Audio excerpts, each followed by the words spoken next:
That's right. You see those names there. Those are the young men most likely be going first overall. It starts with Bryce Young, still minus money, even though he was just 5'10". And 204 at the Combine last week. And just behind him, Anthony Richardson, a shade under 6'4", 244 pounds. He blazed a 4.4 340. That's why he's moving north there. Rounded out by C.J. Stroud, Will Anderson, Will Levis. No surprise at all. The four of those names are quarterbacks. That's right. It's with the first pick. The CBS Sports HQ's NFL Mock Draft Special. I'm Ryan Wilson. And I'm joined by two-time Super Bowl champ Bryant McFadden and our general manager, as we call him on the podcast, Rick Spielman. More than 30 years NFL experience, more than a decade as the Vikings general manager. So here's what we're going to do, guys. We're going to go through my latest mock draft, which you can find on CBSSports.com. And we're going to see how we like it, see what we don't like. And Rick, I'm going to let B-Mac go first because he's going to be our defensive coordinator this hour. B-Mac has been known to be a little nicer to me than Rick at times, so that's why I'm going to start there. But we'll have plenty of time for conversation. So here's the deal, B-Mac. At the top of the board are the Chicago Bears. In my latest mock draft, I did not have them trading down, but as Hakeem just told us, there's a very good chance that happens. But assuming they don't trade down, I have them taking Will Anderson, edge rusher out of Alabama. Great season in 2022. Otherworldly season in 2021. Tell me what you think about that pick, and if there's someone else you might have taken there at the top of the draft.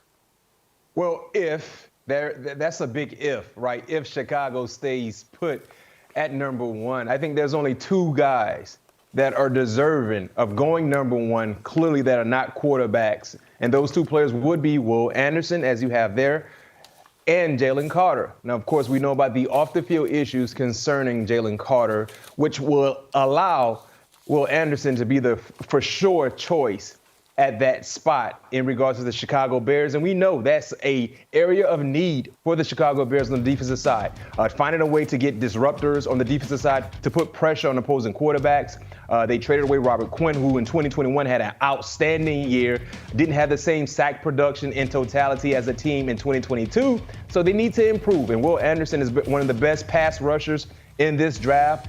Everything that we saw on tape while he was at Alabama, he was able to verify for all of us at the Combine over a week ago. So just looking at and seeing what he's done on and off the football field and knowing the big-time need the Bears have on the defensive side, I have no issue with Will Anderson going number one, especially, as I mentioned, the big if the Chicago Bears stay put. But we all know they're going to trade out. Yeah, but Chicago, if they stay put, in my opinion, Jalen Carter would have been a no-brainer for him. And the reason I say that, I agree 100% that Will Anderson and Jalen Carter are the two top players, I know for sure on the defensive side of the ball, but potentially players in this draft. And it's harder to find a three technique or a dominant defensive tackle, but they have to hit this out of the park if they don't trade out. And if you draft Will Anderson, I think he's going to give them the edge presence as a rusher that they need. I think watching him work out at the Combine, he shows that he has enough athletic skills to drop in coverage or even do some fire zone stuff. But the best thing about Will Anderson, he's a high character guy. When you can have a high character guy that loves the game of football and has no off-field issues, then they're going to hit a home run if they select Will Anderson. And that's the thing, right, Rick? And we talked about this last week at the Combine when the Jalen Carter news broke. Will Anderson, he takes his family very seriously, takes his teammates very seriously, high character, as you mentioned, so there's nothing to worry about off the field. And Jalen Carter has some things to sort out legally between now and the draft, and that could obviously affect his draft stock. We'll see how that unfolds. Rick, I'm going to come right back to you because now the Texans are on the clock. You mentioned Will Anderson. You spent a lot of time in Tuscaloosa talking to some of those Alabama players throughout the course of the fall, preparing them for the draft. And you're an old school guy, and B-Mac, he is as old school as they come, Rick is. Tell me you're going to be okay with me taking Bryce Young at 5'10 and 1/8 and 204 pounds, even though he doesn't fit the mold of an NFL quarterback. If you took him, which you did in this mock draft, I'm over there in your living room high-fiving you up and down because I think he is the premier number one quarterback in this draft. Now, I understand he's 5'10", 1 or whatever the heck he was. He weighed over 200 pounds. I don't think that he'll weigh 200 pounds when he plays next year, because I don't believe he was at all during his season. But he weighed in there. That was his official weight. I really question that when he has his pro day, if he ever steps on that scale again, he can tell the scouts and the general managers and the coaches down there, I weighed 201 pounds. I'm good and ready to go. But he has such a unique ability as a quarterback and a 5'10 quarterback. I've never seen a guy with this type of savvy for the position. He has excellent vision down the field. He's great at off-schedule type throws and making off-schedule type plays. Some of the throws, and I saw him play live twice this year, some of the throws that he makes is like there's no way a 5'10 quarterback can see that far down the field. Yet he did it week in and week out through his collegiate career. So after the combine, and we'll talk about it here, C.J. Stroud may have inched up there, but I would be very excited. In Houston, playing indoors in the AFC South, a lot of warm weather games. Size is not going to be a factor. Me and you are high-fiving all the way to the Super Bowl eventually with this one, Ryan. Well, Rick, can I join the high five party? Because I'm right there with you. I have no concerns about Bryce Young being 5'10". Last time I checked, he's been this height his entire football career. When you talk about high school and collegiately, and he's dominated. Was a 5-star player coming out of high school, dominated every opposing team he faced off against, goes off to Alabama, becomes a starter, won the Heisman last year in 2021, came back and put up big-time numbers with a average class of wide receivers. Don't forget that. So this is a guy who's become accustomed to being a shorter quarterback, being able to oversee big linemen in front of him and the guys that are rushing him to be a very, very efficient quarterback. And for the concerns about, well, the durability issues, they protect quarterbacks like parents protect infants. They do not allow these guys to hit them like they used to be hit back in the day, back in Rick's day. So, no, I'm not concerned because you have to lay quarterbacks down. You can't even sling them down. You can't throw them. You can't even accidentally fall on top of them because that could be a change of pace penalty in favor of the offense. So I'm okay with that. He's the best thrower of the football. And if you think he has issues in high-level type play, go back and watch Alabama versus Tennessee last year in Knoxville. When his defense could not stop a nosebleed, he kept getting hit. They were the most physical team against him, and he was dropping dime after dime. No question, Houston, if this happens, you just landed yourself a franchise quarterback. And I'll just say this, there is no stage big for this kid. I'm just saying there's no stage too big for this kid. Every big stage he's been on, he's performed. So that's not going to be a factor. No, that's exactly right. And a few things. The Texans also have the 12th pick. To B-Mac's point, Danny Cannell, our quarterback, made the same point that you can't touch quarterbacks anymore, so that certainly benefits Bryce Stroud. And finally, instead of high fives, we'll do the old fun bunch celebration when the Texans take Bryce Young. So let's move to number 3. The Cardinals are on the clock. They need a lot of help in a lot of places. B-Mac, I'm going to come to you first. I have them taking Tyree Wilson. Producer Stryker said he's my brother. I wish he was my brother with that check he's about to sign. B-Mac, what do you think about Tyree Wilson, who is long, had a great season at Texas Tech, battling a foot injury as we head into the draft? Extremely long. I think he has a high ceiling. The potential is there. My concerns for Tyree Wilson is the lack of burst that I did not see from him at Texas Tech. He's a guy that utilizes power all the time. But you know, on Sundays, it's not just about power. You got to be able to emphasize some moves, not to mention the speed to get around some of these prolific blockers that are blocking for their quarterbacks. I didn't see that. It's all about power with him. It's all about strength. And I didn't see the burst. One thing I love seeing from defenders, especially in the trenches, the first man off the ball is usually the first man to the ball. When you watch Mr. Wilson, oftentimes he's not the first man off the ball, which is a lack of momentum in regards to trying to create and generate consistent pressure. So I have my concerns with him, but maybe when he's able to go through his pro day regimen and run the 40, he can answer some of my concerns. But that's one of the big issues that I have with Tyree Wilson. I love the length, I love the strength, but in regards to rushing the passer, it's only one move with him: straight power. There's no speed to power, there's no hands to power. It's straight power, and we know on Sunday you have to be able to display more than that to be efficient. Yeah, well, if anyone saw Ryan Wilson stand next to Tyree Wilson, there'd be no mistaking they are not related in one way, shape, or form. So that would get answered right away. So whoever came up with that analogy, poo-poo on that one. So, but this kid has great upside. I agree with BMAC all the way on this. He is not as polished. I sure would have looked at potentially taking Myles Murphy here, both another young pass rusher that may be a little bit more explosive from a speed and from a quickness standpoint. I think both of them are going to be very good players. Both need a lot of technique work. But when defensive line coaches work these kids out, and we'll see what they do at their pro days, because Murphy didn't work out either at the combine, to see which one may nudge above the other one. But with a first-time head coach in John Gannon, who was a defensive coordinator at Philadelphia, you have a first-time general manager. They have to make sure this pick is right. So I think they'll go with pass rusher. They definitely need more than pass rushers on this football team, but pass rushers are in a premium, and I think they cannot go wrong with a Wilson or a Murphy. Well said, Rick. You cannot go wrong with a Wilson ever. And I can't believe that you think that I'm short, but that's a conversation for another time. I love Tyree Wilson, so I'm going to have a conversation during the break with both you young men. But here, let's go to the fourth pick right now. The Colts are on the clock. The Colts need a quarterback. They have a new coaching staff as well there. Rick, I'm going to come to you because you broke a little news with the First Pick podcast yesterday, the audio version, that you love Bryce Young, but there's another quarterback in the conversation that's sneaking up on Bryce Young, and the one's 1A and the other one's 1B. 1B is C.J. Stroud, who have going to Indianapolis. Yeah, and then this mock draft 101 you put together with no trades, and I'm sitting there at number 4, and C.J. Stroud falls to me with the Indianapolis Colts. This is a no-brainer. And I thought C.J. has just spiraled upward since the end of the season. It started in the Michigan game. The question was not about his arm talent, but can he make off-schedule type plays? Can he make plays with his feet? You started to see signs of that in the Michigan game, even though they lost that game.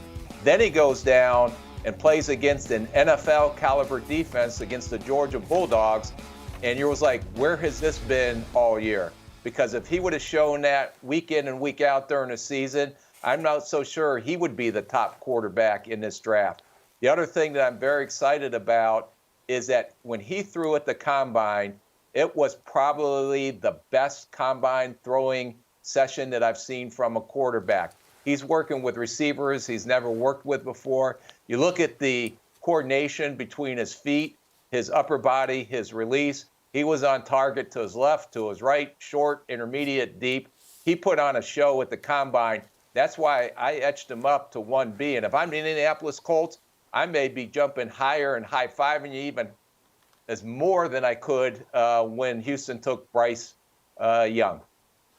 Yeah, I agree with you, Rick. I think if you're the Colts, if this actually happens and he's available, you don't waste any time to go put this selection in. He's a do-it-all type of quarterback. I think he's a plug-and-play guy instantly for that team. Not to mention, he has a nice running back behind him to have the luxury of handing the football to, and Jonathan Taylor as well. So they have some pieces already there. Hopefully they can kind of get that offensive line back to what they were years ago. But, yes, he's the best thrower of the football, the second best thrower of the football in this draft behind my guy Bryce Young, a very, very smooth thrower.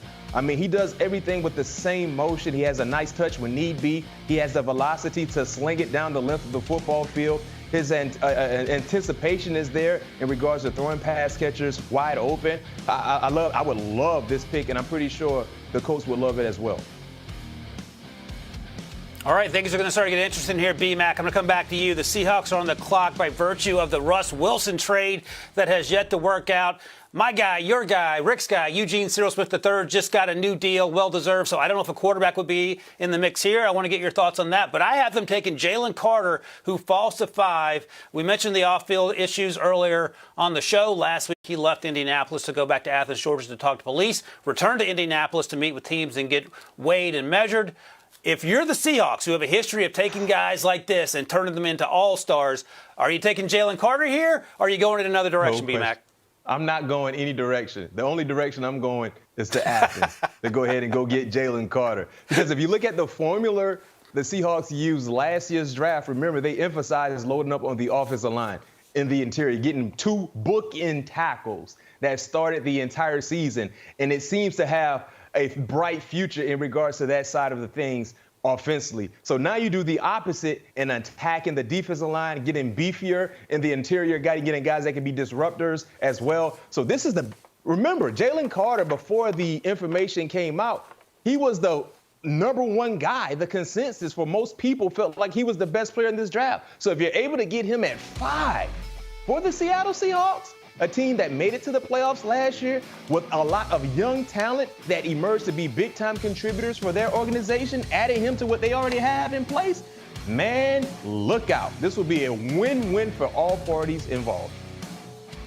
If it was anyone else but the Seattle Seahawks, I would say there may be a little hesitation here, especially if all the legal issues are not resolved before the draft comes. But the Seattle Seahawks have a history of taking guys that may have some questionable character issues that are hanging out there. I think they do a great job. Pete Carroll does a great job. John Schneider does a great job when they bring in some of these character concerned players. Then they have a unique way of making sure that they handle them. And what I've heard in the past is they like to celebrate the uniqueness of a player, whatever that means, whatever that is. They have a formula to do that. So if Jalen Carter is sitting there at 5, I don't think there's any hesitation. They may run that card up faster than the Indianapolis Colts did with C.J. Stroud. Rick, I think I hear your dogs back there barking. They agree. They like Jalen Carter to the Seahawks as well. All right, let's take a look back at those top 5 picks that we just made here. Started at the top with Will Anderson going first to the Bears in a no-trade situation. You see 2 quarterbacks off the board. How many more quarterbacks will go in the remainder of this first round? Well, when we come back, we're going to take a look at picks 6 through 10. The Lions are on the clock. We'll be right back with the first pick right after this. So here are picks 6 through 10 as you look at this mock draft from me, Ryan Wilson. And something to note here, pick 6 and pick 10, those teams are on the rise. They made trades and found themselves with high first-round picks. This is with the first pick, the NFL Draft Special on CBS Sports.com. We're going through my mock draft. We've already done picks 1 through 5. Now we're on to picks 6 through 10. And Rick, I'm going to start with you. You have some ties to the Lions. They got that pick by virtue of the Matthew Stafford trade. And in my mock draft, I had the Lions taking Myles Murphy, who you mentioned in the last segment, the edge rusher out of Clemson. Just so you know, he's 6'5", 275. What do you think about that pick, pairing him opposite Aiden Hutchinson in Detroit? Well, I'm not going to put any words into B-Mac's mouth, but I'm sure he'd be rooting for a corner here. But the reason I would go with a defensive end here, whether if it's Myles Murphy or Tyree Wilson, one of those two will be here. They have to get another edge rusher to go along with Aiden Hutchinson, who they drafted and had a great rookie year. They got to rebuild that defense. I can see them going best pass rusher because after Myles Murphy, it starts to drop off from the pass rusher. So they have to get one here, knowing that they have another first-round pick coming up, knowing the depth of the corner position in this draft. They should be able to swing back and get another corner.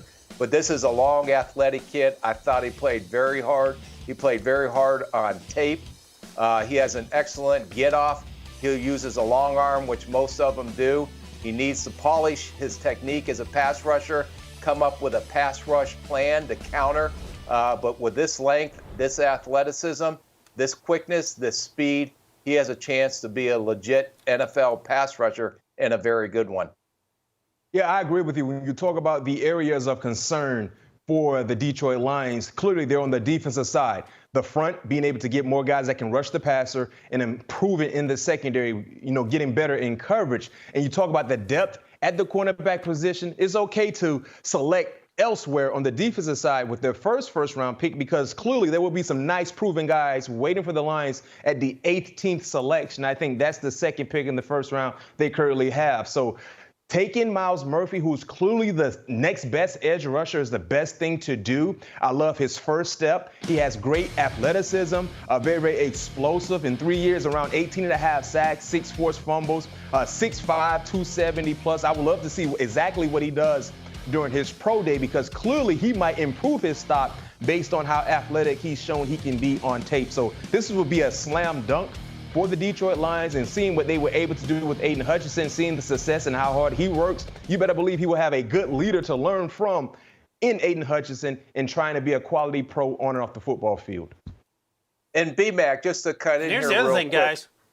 Yeah, wait, just real quick, I want to make one point, is B-Mac knows that if you have the pass rushers up front, it makes that coverage behind a lot easier than it is when you're sitting back there trying to cover a guy for 3 or 4 seconds. No question. No, that's right, Rick. And here's the thing. Miles Murphy, he just turned 21 in January, so he's just scratching the surface. And B-Mac, you mentioned that 18th pick that the Lions have. And spoiler alert, I haven't taken a cornerback yet to watch to see who it ends up being. It's one of Rick's favorite players, so put that feather in your cap. B-Mac, I'm going to come back to you because you're a Florida State guy. Our guy Danny Cannell's a Florida State guy. But let me tell you something. When this young man walked across the set to talk to us, Anthony Richardson out of Florida, you would have thought that Danny Cannell was meeting his favorite player on planet Earth. So I have him going 7th, ahead of Will Levis, to the Las Vegas Raiders. Are you buying or selling? Well, I'm buying it, especially if there is a clearance price on it. You know what I mean? I'm getting it for sale. And right now for the Raiders, this is a big area of need for them, right? I have my concerns or reservations in regards to Anthony Richardson. Only attempted over 400 passes in his collegiate career. A very, very small sample size. But with what he displayed at the combine, the athleticism and the speed, he's jumping up the charts. But the last time I checked, the quarterback is supposed to throw the football. Everything else is extra. But what we're talking about first and foremost with Anthony Richardson is the athlete that he is, the skill set and how explosive and how fast he is.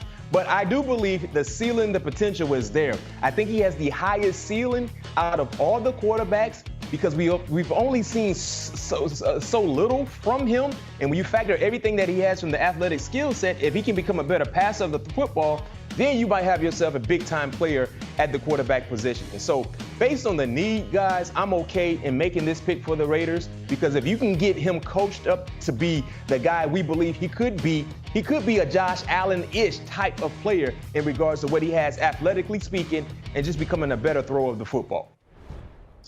Yeah, B-Mac, I'm going to disagree here with Ryan. I would have took Will Levis here. I agree with everything you said about, I just don't know if he's an athlete playing quarterback or can he be a quarterback that is an athlete. And that's the thing that teams will try to discover, try to have a lot of meetings with him to see how much he understands and knowledge of defensive fronts, defensive coverages. Can he adapt to a NFL offense, especially Josh McDaniels and the New England offense that he brought out to Vegas? And the only reason I probably went with Will Levis over Anthony Richardson here is because Josh McDaniels, when he was in New England, and everybody compared this kid to a Cam Newton type player, he had Cam Newton up there, but Cam Newton wasn't successful in that offense. Now, I think he's a better thrower than Cam Newton, but the concern is the accuracy, the decision-making. Can that all improve? But I would have went with Will Levis here over Anthony Richardson. All right, we'll see how this unfolds in terms of the quarterback rankings because there are NFL teams that certainly like Will Levis more than I do, and we have 52 days to figure that out. All right, let's go to pick 8. Rick, I'm going to come to you. The Atlanta Falcons have a ton of needs. They have A.J. Terrell, and that's basically it on that side of the football. Grady Jarrett, maybe. But I went with cornerback Christian Gonzalez, the Colorado transfer who went to Oregon. Great season, great combine. This week, he was my cornerback 1. Are you okay with that? Yeah, he's been my cornerback 1 since the fall, and you finally came around as you watch more tape and watch what he did at the combine. If one of those pass rushers would fall there by chance, and let's say Detroit pulled the trigger on a corner and a Tyree Wilson or Miles Murphy fall there, then they have to go pass rusher. But they need help everywhere, especially on the defensive side of the ball. They need pass rushers. They need corners. And I say this is a great pick because he's my number one corner coming off. He's long, he's athletic, he can run. When you watched him move around at the combine, he was very smooth for his size. The biggest question coming in, transferring from Colorado to Oregon, was his ball skills. And this year, I believe he had 4 interceptions, showed that he can judge and go up and get the ball. He is a shutdown number one corner, in my opinion, and I think this would be a great pick for the Atlanta Falcons. Yeah, Rick, talking about the 4 picks he had this season, heck, he had 2 of them against his former team in Colorado. I'm okay with this pick. I believe that Atlanta, they will address the pass rusher need via free agency with all the money they have to play with. But going to get a corner who's 6'2", over 200 pounds, ran 4'3", that's a can't say no type product. And in my player comp for Gonzalez was A.J. Terrell, who would be his teammate if this was to become a reality. When you look at Christian Gonzalez's measurables, how fast and how fluid he is in his press technique and off technique, he reminds me a lot of A.J. Terrell, who's having a heck of a career so far for the Atlanta Falcons. So I'm okay with this pick because, yes, Atlanta has a lot of needs, especially on the defensive side. But when you talk about having Christian Gonzalez right here at the 8th pick, you got to make this move happen. Another team with a lot of needs are on the clock right now. That's the Carolina Panthers. It starts at the quarterback position. And, Rick, I'll ask you, I have him taking Will Levis here. He's the 4th quarterback off the board in the top 10. If the owner comes to you and says, hey, GM Spielman, I see all these plays in 2022 on Twitter of Will Levis looking terrible. Why are you thinking about taking him number 9? What are you going to say to that? Well, you better go back and watch him in 2021, owner Wilson. So,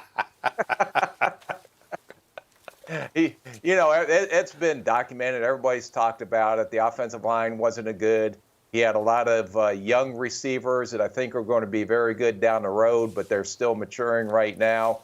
He was banged up, got beat up a lot. I mean, when we talked to him on the set, he had a bad foot, he had a bad shoulder.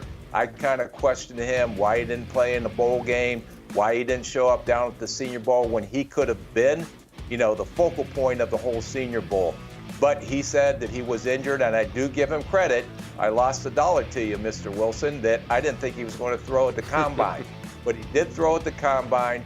He has a quick release. There's a cannon for an arm. That was on display during the Combine. He's got a little bit of technique work, especially throwing to the left side of the field where his hip doesn't open up enough. That's all correctable with coaching. I think he has tremendous upside. I don't think people remember how good of an athlete he was in 2021, and he can make plays with his legs as well. The biggest issue I had with him when he made plays with his legs, he thinks he's a running back and is trying to run through everybody. He has to learn how to slide so he doesn't get beat up. But this would be a great pick. The owner is just like we talked about earlier with the Indianapolis Colts, it's like veteran and then another veteran, then another veteran. They have to find a young franchise quarterback, and I think Frank Reich would love to work with this kid, and he could be their franchise quarterback going forward. Well, I'm not as high on Will Levis as Rick is, and here's why. He couldn't beat out Sean Clifford at Penn State. We're just talking about a young Sean Clifford. Then he goes to Kentucky. I saw a lot of inconsistencies. And even going back to last year, when you talk about some of the offensive line issues, not having Chris Rodriguez in the backfield, clearly that hampered the offense. But there were a few ball games where he was a liability for Kentucky. I mean, you go back and watch the Georgia game. Makeable throws, costly red zone turnovers from Will Levis allowed the Bulldogs to run away with that ball game. So there was so many up and down moments from Will Levis. And when you talk about being a quarterback that is a Sunday-like player, you see it regardless of what is surrounding them. It's his job to make everything around him better, especially when you have that skill set and that type of talent. He just does not see the field well for me. And when you talk about playing the quarterback position, when we talk about guys like Will Levis and Anthony Richardson, oftentimes the first thing we say in regards to those players is the measurables, the athleticism, the grittiness they utilize when they're running the football. Last time I checked, the quarterback job is to throw the football. That's probably the second or third thing we emphasize with these guys because they're not natural throwers of the football, or at least we haven't really seen a lot of that in their collegiate careers. So, yes, this is a need for Carolina. addressing the quarterback position. But you took Matt Corral last year, who was injured his rookie campaign. You bring in Will Levis. Last time I checked, they still have Sam Darnold, if I'm not mistaken. I mean, those two guys seem to be far along than Will Levis in regards to what they did collegiately and being in the National Football League. So I don't know. It is a position of need, but I have my concerns with Will Levis. Can I counter that? All right. Go ahead, Rick. B-Mac. Yeah, I'm your owner, okay? You're the general manager. Who's going to be our franchise quarterback? And Will Levis is the last one on the board before it falls off. So are you telling me, as an owner, and you're the general manager, that you're not taking Will Levis because you think he's a reach right here? Then what are we going to do going forward? I cannot handle going through the quarterback carousel that we've been going through since I've owned this football team. So my rebuttal would be to you as the owner, right? How much better will Will Levis be than Sam Darnold? Or if Matt Corral was in this same draft as Will Levis, would you still take Will Levis over Matt Corral?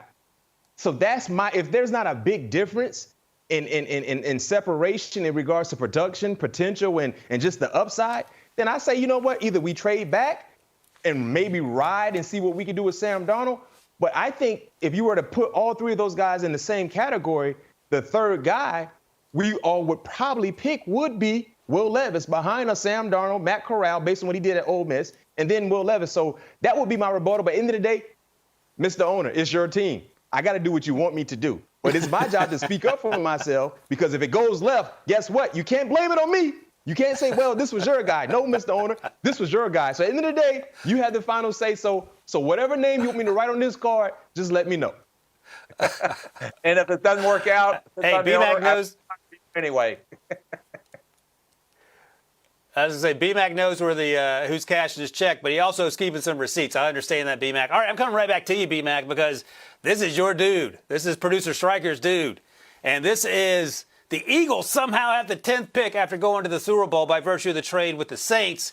I got him taking cornerback Joey Porter Jr. And B-Mac, this is how old you are. We were on set with him last week, and he remembers watching you play and looking up to you in 2005 when he was playing with Clark Hagan's kid. Tell me about Joey Porter Jr.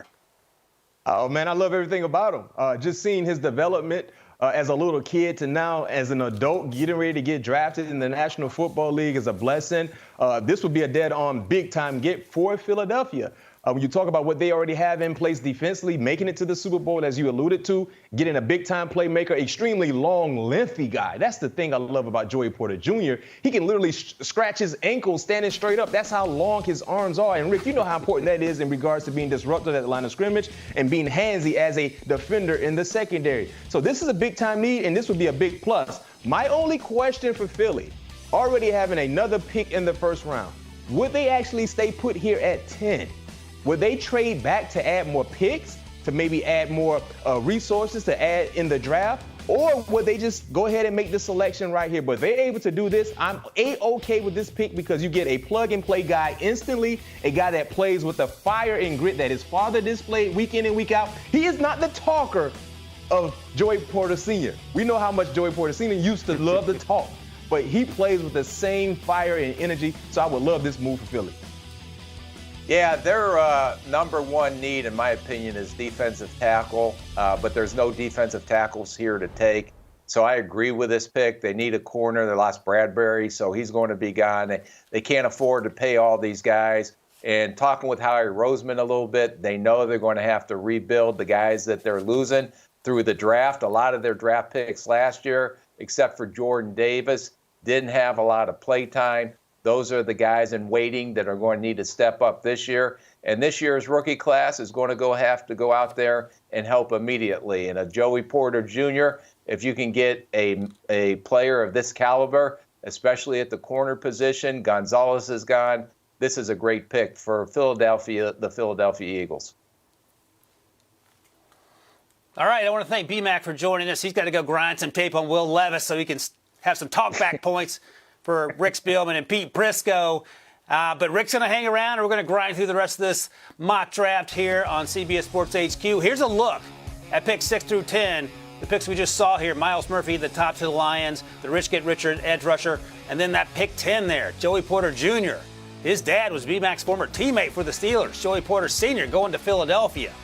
We got 4 quarterbacks off the board in the first 10 picks. Could another one sneak into the first round? Hang around to find out here on CBS Sports HQ. We're back with the first picks mock draft special here at CBS Sports HQ. Here are picks 11 through 20 of my latest mock draft. 4 offensive linemen go in picks 11 through 20. And Rick, I want to get your opinion on pick 14 there. 4 picks in. The Patriots take right tackle Darnell Wright out of Tennessee. We've watched him in the fall. We talked to him at the Combine. Great young man. But I get the sense, Rick, that you feel like the Patriots could have gone in another direction here. Perhaps some might say a crazy direction. What would you have done? Well, let's just kind of analyze everything where the New England Patriots are. I can see why you would take an offensive tackle here. They got Isaiah Wynn up, who's kind of been the number one bust for them. Their backup tackle, Marcus Cannon, is also up. Trent Williams played the left side. He could potentially move over to the right side or keep it on the left, what you said. But also look at the receivers. They got Nelson Aguilar up. They got Jacoby Myers up. So they got some receivers up, and that quarterback, Mac Jones, needs some help. But here's my theory, and this may be reaching a little bit, or some people may disagree with me, which is fine. I don't care. But I'm going to go with Bijan Robinson here. And the reason I went with that, okay, Damian Harris is out of contract. Ramondre Stevenson has durability and fumble issues, although I think he's a very good back. And look who they hired as their offensive coordinator, Bill O'Brien, who came from Alabama. Alabama, I know, had some great players down there, but they've always had 2 very good running backs. In order to take some pressure off of Mac Jones, I'm going to go and just say, I'm out on a limb, that this kid is too good of a football player to pass up. Ryan, you even talked about it. He may be one of the top 5 or 10, but maybe the top 5 players, regardless of position in this draft. And I know how the running backs are devalued, but this kid is unique and special. He has excellent vision. You can see how he's patient through the hole. He has excellent burst once he gets to the second level. He can sidestep and avoid tacklers in space. He can catch the ball out of the backfield. I don't know. I try to watch and try to poke holes in this kid's game, and I can't find any. I think he is one of the best running backs that have come out since Saquon Barkley, and I'm going to go out on a limb here and say, and I may be wrong, but I laid out the reasons why I'm going to go with Robinson here, the running back from Texas. Now, you can disagree with me if you want. You're probably not right, and I'm probably right, but let's hear it. So you are right about this. I released my big board prior to the Combine. Bijan was number 7. And here's the thing, man. The more you talk, the more I'm buying what you're selling at 14, because Mac Jones' season last year, forgettable. What's the best way to help a young quarterback? You can fix the offensive line. You can give him wide receivers. Give him a running back. And you mentioned Ramondre Stevenson, how well he played when he was holding on to the football. Give him another running back in that backfield. Take the pressure off the offense. Make Bill O'Brien's job easier. I don't hate it. At 14 especially, it's not like a top 2 or top 3 pick. And just in case you don't know this, and I can't imagine you wouldn't, Rick Spielman, that's the guy that drafted Adrian Peterson. So it all adds up, Rick. Let's go one pick later to pick 15. The Packers are on the clock. The last time they drafted a wide receiver in the first round, 2002. That was so long ago I had hair, Rick. I had them taking Zay Flowers out of Boston College, a smallest receiver, but absolutely electric. We talked to him last week at the Combine. I know you like Zay, but I think you might be thinking about another player here too. Yeah, like if they took Zay Flowers, I would lose my hair like you did. I can't understand why would it take a third small receiver to go along with the 2 young guys, and they don't have a history of taking receivers. So my theory here on the Green Bay Packers, Adrian Amos is an unrestricted free agent, their safety. Darnell Savage has been average as grits. I don't think he's a top-end starter in the NFL, so they need safety help. Also, Tunyon and Mercedes Lewis, both tight ends are hitting the free agent market as well. So I can see them going either tight end or I can see them going safety. And since the tight end class is pretty deep, the safety class is not deep. So I went with Brian Branch. I know he didn't run great at the combine, but he plays fast. He can play nick. He can play safety. I think he's going to be an excellent free safety when he gets up to the NFL. Don't forget about what you've seen on tape. Okay, everybody gets hung up with the combine stuff, but watch him in the drills at the combine. He was as smooth as silk, getting into and out of his cuts, his transition quickness, his ability and to turn his hips, his range he had on the back end when he tracked balls in the DB drills. I think this is a no-brainer. And then after Deion Branch, I don't think there is another safety that's going to go in the first round, and it gets even lower when you get into Friday on round 2 and round 3. So if you need a safety, which they definitely do, there's only one in the first round that you can take. So because of lack of depth at position, I would have went with Branch. Yeah, the 4.58, I don't care about. Brian Branch is a first-round pick all day long, and he is a middle-of-the-first-round pick all day long. I love it, Rick, even though you made the ball cracks. So, look, we're going to go to break, and when we come back, we're going to hit the final picks, 21 through 31. There is no 32 this year because the Dolphins cheated. That's another conversation. We'll be right back after the break to finish out this mock draft. All right, here are picks 21 through 31. Into the first round of my mock draft. Here we're talking about here and with the first pick, CBS Sports HQ mock draft show. No quarterbacks. That was it. The top 4 went in the top 10 picks. 1 cornerback goes here, 2 tight ends, 3 wide receivers. So, Rick, let's talk about some of these wide receivers. Let's start at 25. I had the Giants, who just gave Daniel Jones all that money, a huge weapon outside in Jalen Hyde. He reminds me a little bit in terms of the way he plays of Mike Wallace in that he runs 9 routes all day long. What do you think about Jalen Hyde going to the Giants, or is there someone else you'd like to see there?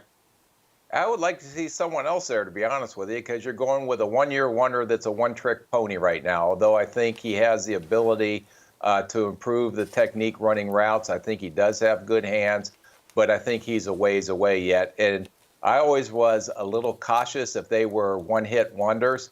Hopefully you'd like to see some of these guys that you're going to draft, especially in the first round, have back-to-back productive seasons. There's no question. When we talked to this kid on the stage, bright young man, talked about how he continued to get better through the season. There's no question about the vertical threat. He's coming from a very basic offense. He's going to have to learn an NFL offense, but I went with someone different. Okay, you've just got Daniel Jones done for a 4-year deal. By doing that, you were able to franchise Saquon Barkley. So they need to get weapons on the offensive side. I couldn't even name a receiver. I believe Galladay got released as a cap casualty. So they need some explosive playmakers. I could see why maybe you see that and why you would take that. But I'm going to put my money on Addison. He's been too productive, not only at Pittsburgh, but also at USC. He's a very smooth route runner. He can do it all, go over the top, stretch the defenders down the field, although he didn't run as fast as everybody thought he was going to run. He's an excellent route runner at the intermediate and short level. He gives Daniel Jones a legitimate threat at all levels of the field. He's well known. He's been proving it over the last 2-3 years as a collegiate player. So I'm going to put my money on a guy that I know his college game is going to translate up to the NFL. I love Jordan Addison. You'll get no argument from me on that. Let's take a look at one more player. Let's go to pick 30. The Eagles there. They have a selection. Earlier they took Joey Porter Jr., the cornerback. Now they circle back. And you mentioned this earlier. You would like to see him take a defensive tackle. I have him taking Clemson defensive tackle, Brian Brzee. Tough season on the field. A ton of things going on off the field in terms of his personal life that he had to deal with. I think he's going to be a much better NFL player than college player. What do you think about this pick? Yeah, well, I actually agree with you on this one for a change. And yes, as you said earlier, the rich get richer. And you're telling me that the Philadelphia Eagles took at number 10 Joey Porter Jr. and now they get an opportunity to come back and take Brzee from Clemson. This kid has so much potential, so much upside. You have to take into account everything that he went through this year. But when you looked at him at the combine, look what he ran in the 40. Look how he looked in the drills. This guy has as much upside as anyone in this draft, and defensive tackles that not only can play the run, but rush the passer are going to come at a premium. And if he's sitting there at 30, this is a no-brainer. And the Philadelphia Eagles and Howie Roseman knocked it out of the park again with this mock draft. I agree with you agreeing with me. All right, Rick, that's it. That's a wrap on With the First Picks, CBS Sports HQ NFL Mock Draft Special. I want to thank you. I want to thank BMAC. I want to thank all of you for watching. Oh, and by the way, here's a podcast that I co-host with my buddy Rick Spielman, With the First Pick, wherever you get your podcasts, Apple Podcasts, Spotify. Hit the old QR code, download it, and enjoy. And oh, by the way, you can find the entire mock draft that I just released, that we just talked about, at CBSSports.com.